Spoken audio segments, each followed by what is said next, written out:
तो गाने जो देख सकते हैं हमारे साथ भोजपुरी के सुपर डुपर सिंगर जिनका गाना बहुत ज्यादा ट्रेंडिंग में चला है, हमारे साथ दीपक दिलदार भैया जी हैं। तो चलिए इनसे दो लाइन बात करते हैं। सबसे पहले जो भैया आपके जी सबसे पहले चैनल के माध्यम जितना लोग देखा था सबके प्रणाम बा।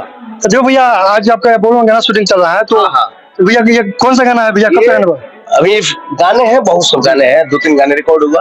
अभी फिलहाल एक फिल्म आया है मेरा, ड्रामेबाज दामाद, जो कि इंटरटेन रंगीला यूट्यूब चैनल पर रिलीज है और बहुत ही प्यारा पिक्चर है। और आप सब उस ट्रेलर को देखें, अपना राय दे, सुझाव दे और ढेर सारा प्यार आशीर्वाद दे। तो जब भैया कि आपका गाना है जो मैं पसंद करते हैं, माइक के ऊपर गाना गाए हुए है, तो गाना दो लाइन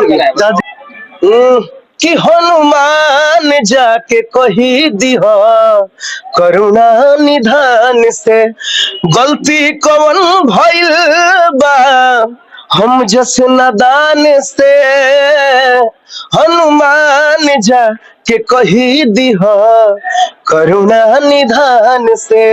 तो जो भैया आपका ये गाना बहुत ज्यादा ट्रेंडिंग चला, मैं हमेशा सुनते हुए गाना बोलते हैं कि आपका गाना भी अच्छा है, आपका गाना भी मेरे से दम है भैया गाना में। बहुत बहुत धन्यवाद। और भैया एक बोल समय है तो भैया बोलना चाहूंगा ये गाना आइला वेब म्यूजिक पर कि अरे सेंठ के सीसी धर कवला डगर गम कवला ए राजा। ये गाना बहुत ज्यादा ट्रेंडिंग में चला है भैया। तो भैया ये जो फिल्म का ट्रेलर आ रहा है भैया, तो ये मतलब कि कौन सा चैनल भैया? ये इंटरटेन रंगीला यूट्यूब चैनल पे आ रहा है। मैं कितने बार बोला। तो भैया इसका फिल्म मतलब तो अभी तक ट्रेलर आया और फिक्स होगा डेट, तो आपको पता चल जाएगा। ठीक है भैया, ज्यादा समय नहीं, ज्यादा पर कुछ बोलूं। मैं यही चाहूंगा कि आप सब ढेर सारा प्यार आशीर्वाद दीपक दिलदार पे बना।